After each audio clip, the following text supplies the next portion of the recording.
So let's talk about this WWE Draft. The draft has come and gone.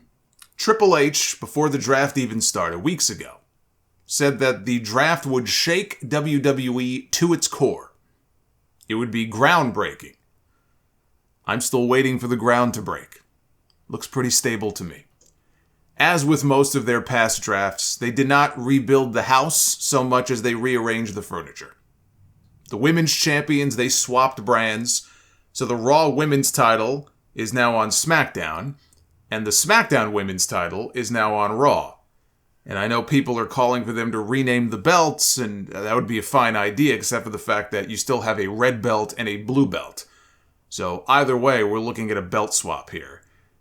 The Intercontinental title moved to Raw, which meant the US title goes to SmackDown. Despite all the teases of factions and tag teams potentially being broken up, they kept them all together. Which is not a bad thing when it comes to the factions, at least, because the only one I thought should be broken up was Damage Control. I'm glad they kept the Bloodline together, and the Judgment Day and Imperium, and the LWO. They called up a bunch of names from NXT, which was needed, but it was a missed opportunity drafting them all so late in the later rounds, instead of having one or two maybe in the early rounds, to really put them over as being a big deal that they would be drafted that early. They didn't do that. They drafted the NXT Women's Tag Team Champions to SmackDown, and they had a chance to take the titles off of them on Tuesday. They didn't do that. So now we have two sets of women's tag team belts on the main roster when there's barely a need for one. We have free agents that went undrafted for reasons that were never explained.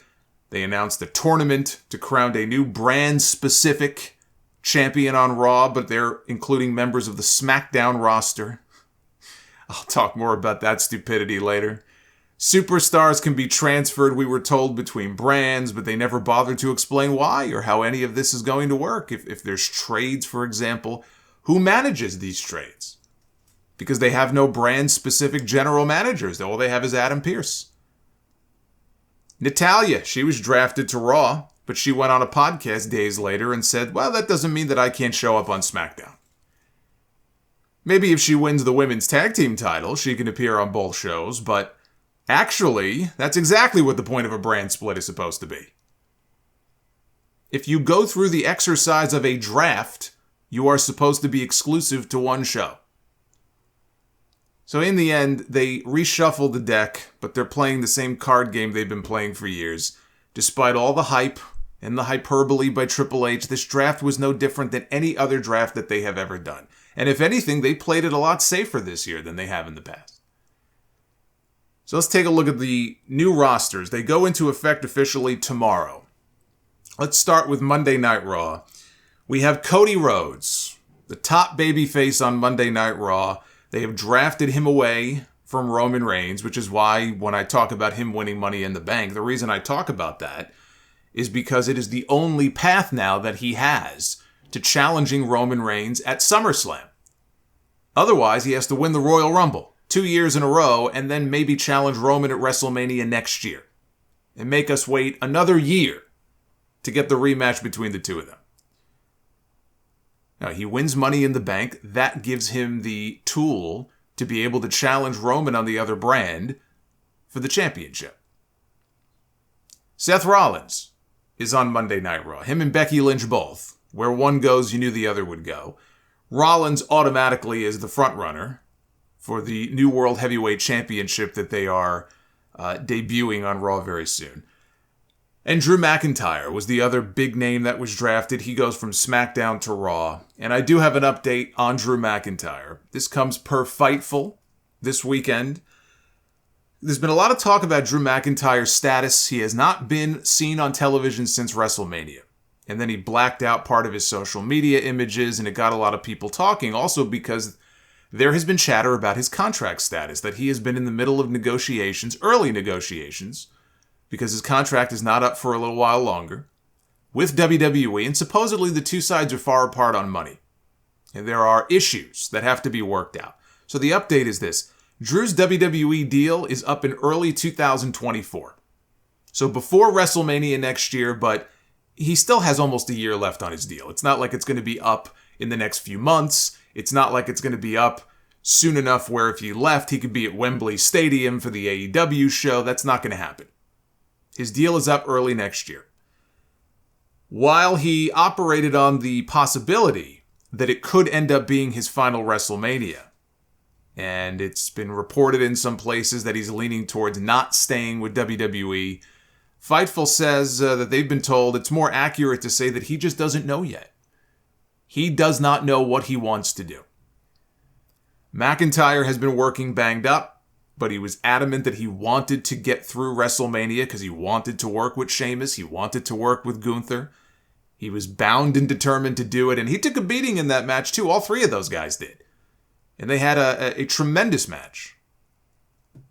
And as far as the draft is concerned, Drew, he was left out of the loop until it was announced that he was moving to Raw. Nobody told him anything. There have been several perceived miscommunications between Drew and the company over the past couple of years. Sapp did not go into what those miscommunications were. There have been pitches for McIntyre to eventually come back as a heel. However, he has been adamant about not making dramatic changes unless it creatively makes sense to do so. There aren't many top heels on the men's side of this new Raw roster right now, so I think Drew going heel would make sense, but I can't fault him for being hesitant to make any big changes to his character unless they make sense. He has every right to be protective of what they want to do with him. Talent that Fightful spoke to, they're not sure exactly how the new WWE deal with Endeavor may be affecting McIntyre's contract negotiations. And that's an important point to make, because if these earlier reports about them being far apart on money are accurate, how much of that has to do with the fact that this deal is about to go through later this year, and Endeavor is going to, own WWE. It's going to be under the Endeavor umbrella, and certainly there's been a lot of talk over the years about UFC fighter pay. But I think that was always a discussion point even before Endeavor bought UFC. But it's a fair question. How is this deal going to affect future contract negotiations when it comes for renewing talent deals and signing new talent? We went through a period here with WWE in the last 5 years, maybe not 5 years, but like the last 3 or 4 years, as AEW got bigger and more prominent, where there was a bidding war. Whether WWE would want to admit it or not, they were throwing money at guys who, frankly, some of the figures that we heard, even for people like Anderson and Gallows and, FTR, before they really blew up in AEW, we were hearing dollar amounts that if they were accurate, it's ridiculous. Good for them if they can get that kind of money, but it just went to show you that WWE was just willing to throw money at people to stop them from going to work for Tony Khan. And there were a lot of guys who made out like bandits. Randy Orton was playing both sides against each other. He was never going to go to AEW, but it was sort of being played up there. And when he signed his last deal, he basically thanked AEW because it's smart. You play up the fact that, hey, there's this alternative now. Maybe I'll go there. And I'm sure he got a nice big pay raise for it. How much of that is going to happen anymore? That may not be the case going forward. It may be a whole new world now where you're not going to be able to make as much money when you sign that new deal as you would have 3 years ago or 4 years ago. So how much of that is factoring into this talking point about Drew and the company being far apart on money? That could definitely play a factor in the final decision that he makes. I still feel, my gut tells me, he's still staying put. I still don't see him leaving the company, but it sounds a lot more likely today than it sounded to me a week ago that this could very well happen. I still say he stays put when all is said and done. But there's a lot of time between now and early 2024. A lot can happen. All 3 members of Imperium moved to Raw, including Gunther, who brings the Intercontinental Championship with him. He is absolutely a main event caliber heel. They just don't have him in main events yet. So when you look at the pecking order on the Raw roster, it's Cody, it's Seth, and it's Drew as the top star, like main event level stars. Gunther should be in that category. He just hasn't been positioned there just yet. Had they done the right thing and given the Intercontinental title to Sheamus at WrestleMania, then Gunther would have been right up there with Rollins, I think, as a top pick to win that World Heavyweight Championship. But as long as he's got the IC title, and they probably want him to break the Honky Tonk Man's record, which is still months away, it's hard for me to envision him being in that mix. I mean, he may be, again, one of the people in these triple threats on television. He may be kind of in the running for it, but we're not going to see him at the very top of the card, I think, so long as he has that title. Kevin Owens and Sami Zayn, they are now on Raw as the undisputed tag team champions. Matt Riddle, Shinsuke Nakamura, Finn Balor, Damian Priest, Dominic Mysterio, Bronson Reed, The Miz, Johnny Gargano, Dexter Lumis, Riddick Moss, Akira Tozawa, Apollo Crews is back, JD McDonough from NXT comes to Raw, and Odyssey Jones from NXT as well. So you look at all those names, it makes up a solid mid-card on Monday nights. On the tag team side, besides Owens and Zayn, Raw has Ricochet and Braun Strowman, Kofi Kingston and Xavier Woods, Alpha Academy, Fabian Eichner and Ludwig Kaiser from Giovanni Vinci and Ludwig Kaiser, the Viking Raiders, Angel Garza and Humberto Carrillo, the Maximum Male Models, and Veer and Sangha from NXT, who are coming over to Raw with Jinder Mahal, all three members of Indushare. On the women's side, we have Rhea Ripley, who is the SmackDown Women's Champion, Becky Lynch, Trish Stratus, both drafted to Raw. Indy Hartwell, the now former NXT Women's Champion who vacated her title on Tuesday. Candice LeRae, Dana Brooke, Tegan Nox, Emma, Natalya, Nikki Cross, Piper Niven, Zoe Stark, and Xia Li. And then as far as women's tag teams, Raquel Rodriguez and Liv Morgan are on Raw, Ronda Rousey and Shayna Baszler, Sonya Deville and Chelsea Green, and Kaden Carter and Katana Chance. The women's roster on the Raw side has just been bulked up tremendously because you could even take any of those tag teams and at any given moment, Liv Morgan can wrestle single, Raquel, Ronda, Shayna, Sonya. So you take those ladies with the already existing Rhea Ripley, Becky. Trish is not going to be around for anything beyond the feud with Becky, so I don't even count her. But again, Indy and Candice and Piper and Zoe, they have a pretty strong roster now of women on the Raw side. And then we look at SmackDown. SmackDown has the entire bloodline, which has been the primary focus of that show now for almost 3 years. Roman Reigns with Paul Heyman, Solo Sikoa, and the Usos, all on SmackDown. AJ Styles and the entire OC, Bobby Lashley, Edge, Sheamus, all three Brawling Brutes are being kept together, and Rey Mysterio, along with all the members of the LWO. Austin Theory brings the U.S. title to SmackDown with him after they lost the IC title. Karrion Kross and Scarlett, LA Knight, who, look, again, the reactions that he's been getting, slow and steady, I guess, but hopefully he's going to get a sizable push post-draft. Hopefully he'll be one of the beneficiaries of this shakeup. Rick Boogs, Grayson Waller from NXT, and Cameron Grimes from NXT, who's actually going to have his first match on TV this Friday against Baron Corbin. On the tag team side, we have the Usos, we have the Street Profits, Ridge Holland and Butch, Cruz del Toro and Joaquin Wilde, Luke Gallows and Carl Anderson, Death Row, and Pretty Deadly from NXT. On the women's side, we have the Raw Women's Champion, for now, Bianca Belair. We have Charlotte Flair, Asuka, Bayley, Dakota Kai, and Io Sky of Damage Control, Zelina Vega, Mia Yim, Shotzi, Lacey Evans, and Tamina. We have Alba Fire and Isla Dawn, the NXT Women's Tag Team Champions. Alba and Isla and Damage Control are the only two women's teams on the entire show. And what I would do is unify both sets of women's tag belts and just have one set of champions who can defend on Raw, they can defend on SmackDown, and they can defend in NXT. That would be the best solution. There were no announcers swapped. They did swap ring announcers with Samantha Irvin moving to Raw, likely to keep her and Ricochet together since they're a couple. I don't think they broke up any couples.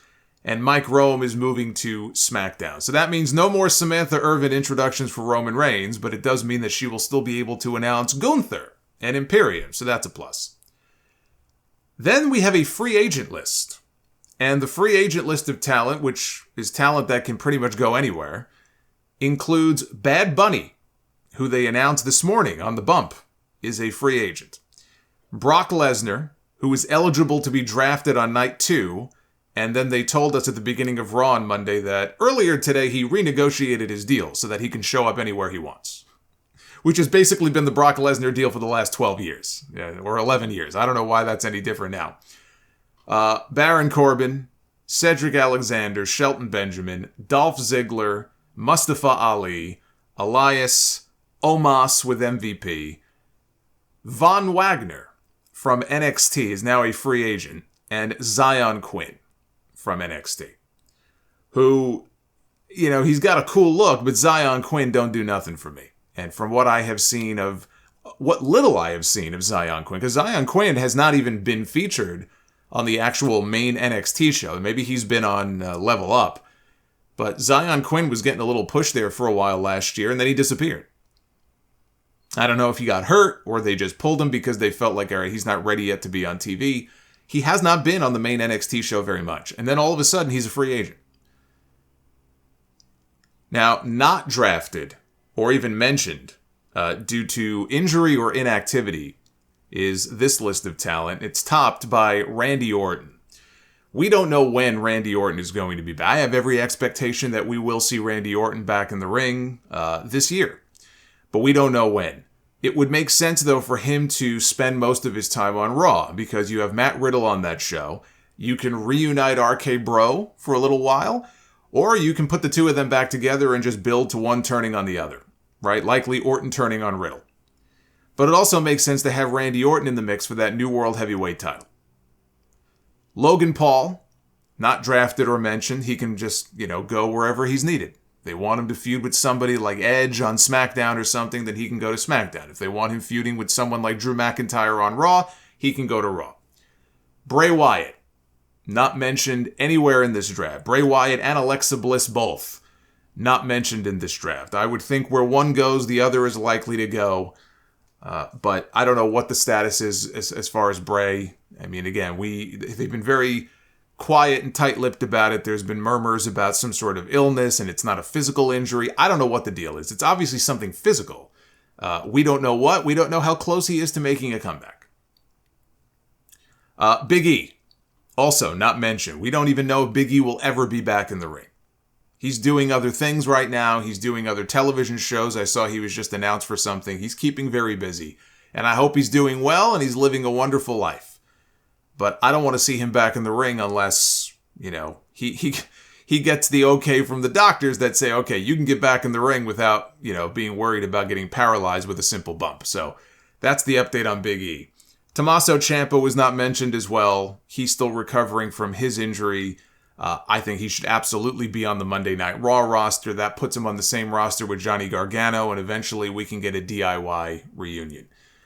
Bobby Roode, he is nowhere close to coming back. Probably not until next year.